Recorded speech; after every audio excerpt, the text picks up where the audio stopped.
Kenny here with Gardening Simplified. It's December 7th, and today we're going to talk about planning your garden, whether it's you're planning a new one or you're making plans for your existing garden.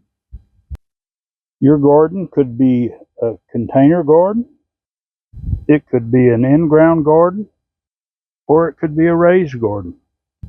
No matter what kind of garden you're planning on or you already have and you're making plans or should be making plans for planting it, it doesn't matter. The only key difference would be a container garden. You need to be a little more specific on your fertilization. A lot of people say don't fertilize in the winter. Well, if you're doing organic, I say go ahead and fertilize in the winter. I make plans to water enough that you keep it a little bit moist. And the reason for that is organic fertilizer takes longer to break down. But your container garden, you're not going to worry about losing anything but the nitrogen. Now, the nitrogen's normally good in most cases, roughly a month, 28 days, something like that. And it'll dissipate. That was what was real important if you're growing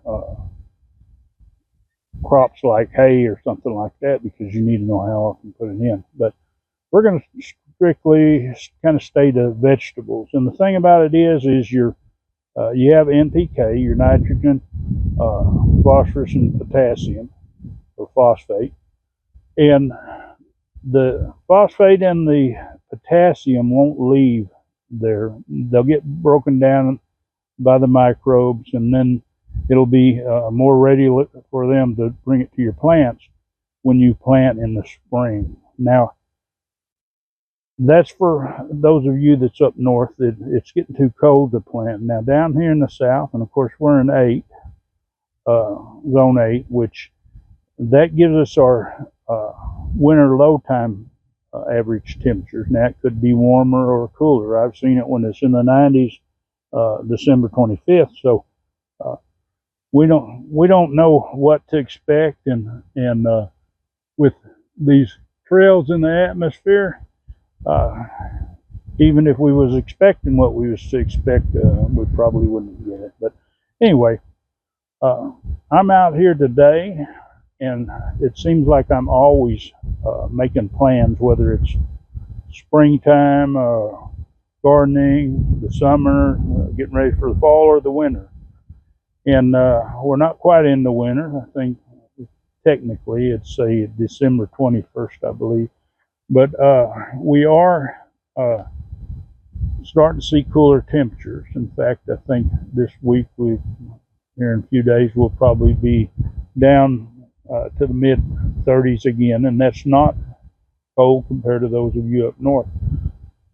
But down here in the south, now your first frost date is an important one, and we've basically we've got past that because we've already had some freezing temperatures.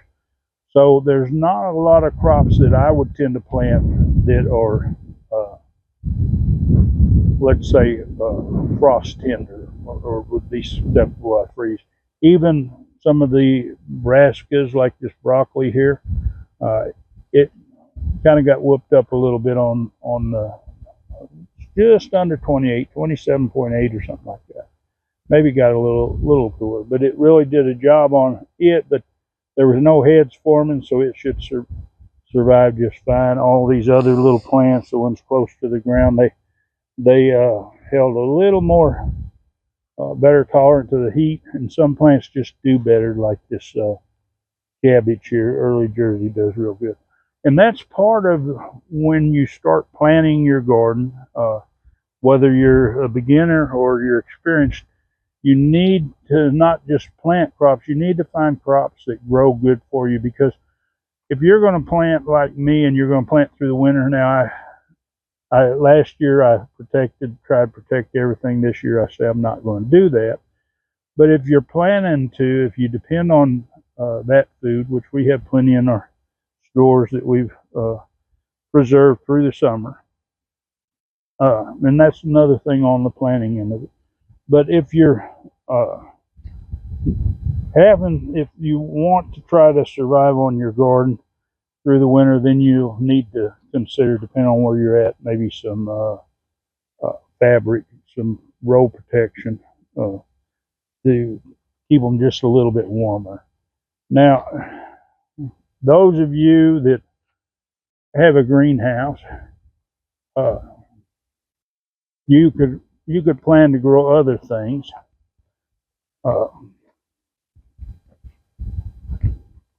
In this one, this is where we took our potatoes out.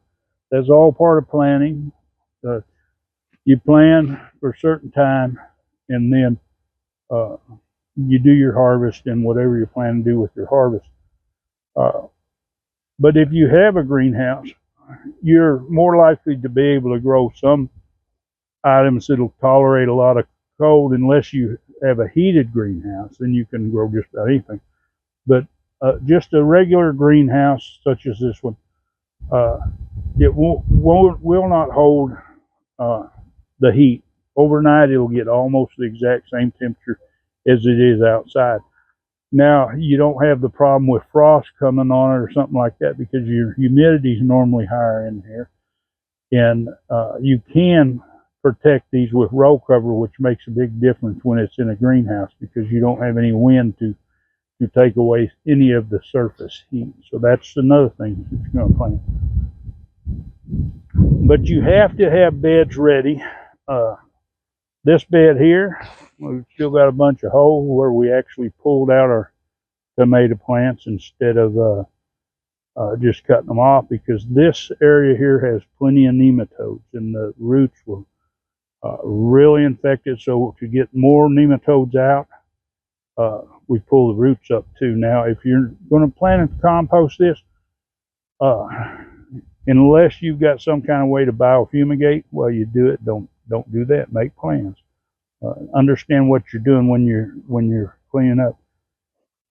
And I want to say, even with the best made plans, they can always fall through, because my thing always is, I say, my intention is, and I say, intention is no good. You have to have follow through. And I have a lot of things that in my garden that I have problems with because not following through. And so that's the important thing. Now, if you do have a greenhouse, you can use a method like mine, where I use Christmas lights. And there's a few right there that I'm putting in. But Christmas lights and putting rope protection over them is normally enough to survive, depending on how many strands you put, to adjust for how much heat. Now, I have a lot of tomatoes that are here. Now, could say that's poor planning, going into winter and taking and planting tomatoes, but that's part of the plan. That's the experiment this year, and they are definitely doing good. I'll be able to, hopefully, if they keep going and I don't get any real major cold spells, I'll be able to have slicing tomatoes through the middle of winter. These probably should have started a little bit earlier, and that's where planning was there, but it wasn't followed through. You know, life, sometimes you get busy and you don't have that follow through. And that's why I say it's important not to have good intentions, but have follow through when it comes to planting your garden. Now, when it comes to gardening, you don't want to start out in the spring with something that looks like this.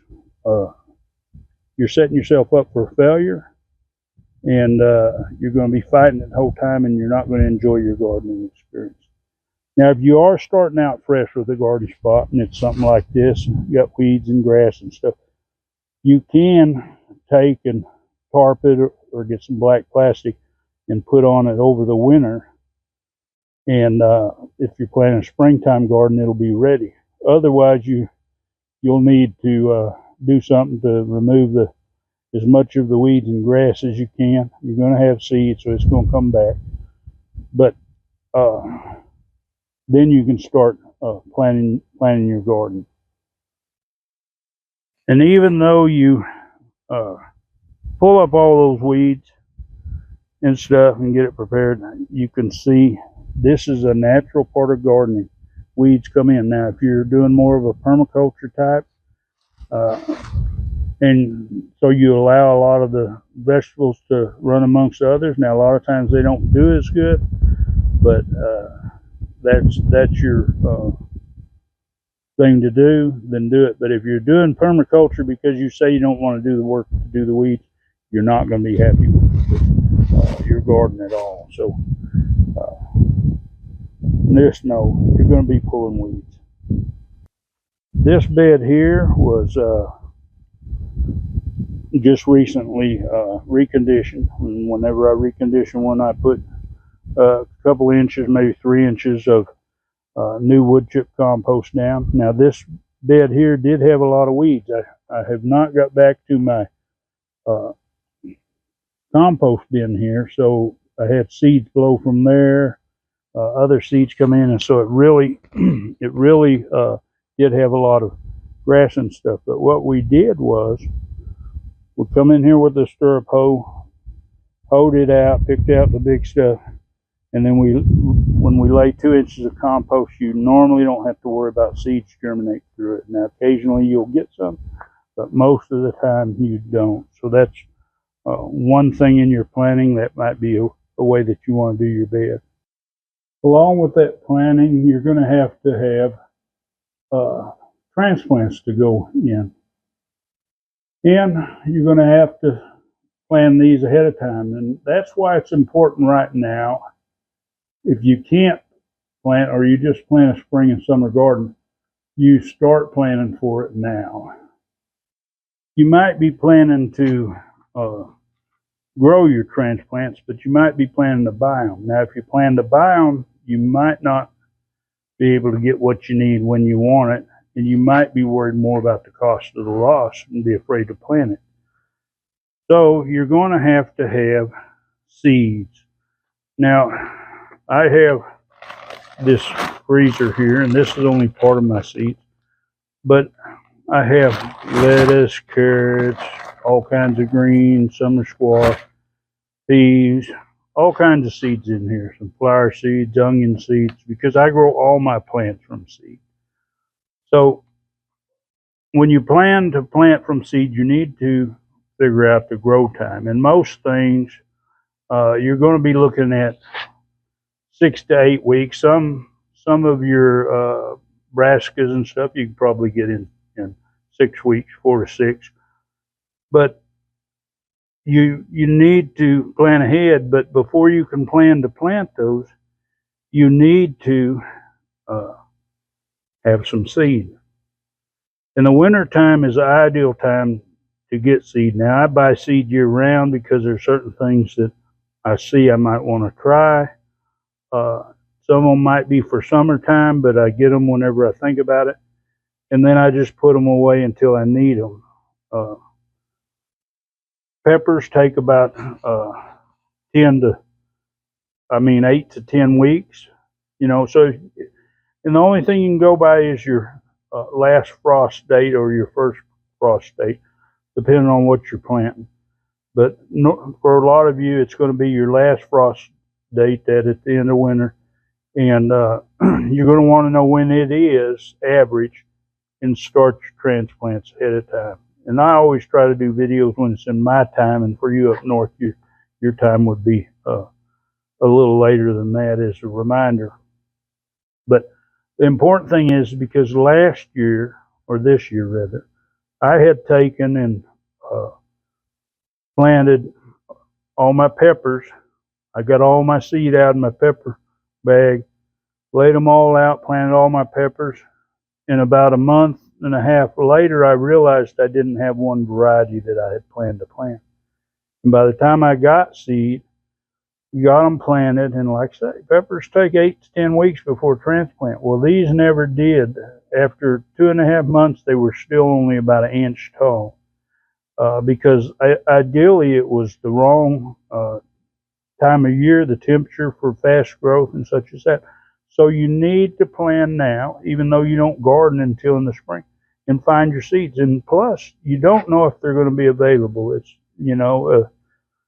there's not shutdowns or anything, so everybody's not at home and more people gardening, but a lot of seeds are getting harder to find. So if you don't get those seeds ahead of time or save your own seeds, you might have a problem having those seeds to plant. Okay, let's do a little recap. First thing is, you're going to have a place to garden. There's no sense in having anything else until you get that.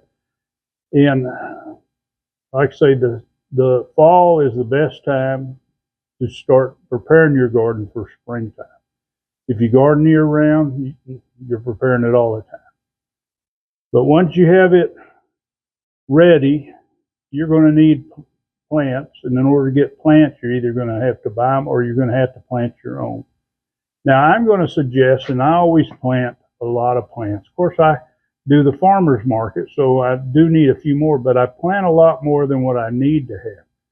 If you have a 50% loss, or you have some that germinated late and you can't put out, you don't have to worry about whether you have them or not. So start you plenty of plants so you have extra. And if you don't need them, I'm sure your neighbors would be happy to get them if you got one that does some gardening.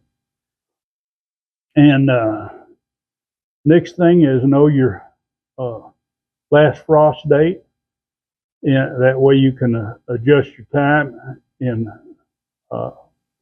take and set you a reminder. All you've got cell phones, set a reminder for that date, an appointment or something, that's when you need to start your seeds. And don't plan to do it. Let's say we're in a society of everyone says there's touchy-feely and they say you need to do this. Well, you need to replace the word have in place of need. You have to do this. Needing is not like having, and you need to, and you have to commit to it. So anyway, I hope I didn't bore you too much, those of you that's been gardening a long time. And I hope you found some value in this video. If you have any questions, we'll, of course, ask them in the comments. I always enjoy hearing from the people that watch, and thank you for watching to the end. And if you're not a subscriber, you'd like to see more like this, well, hit that subscribe, hit the bell, and select all. Give her a big thumbs up and share this video. Enjoy that gardening experience.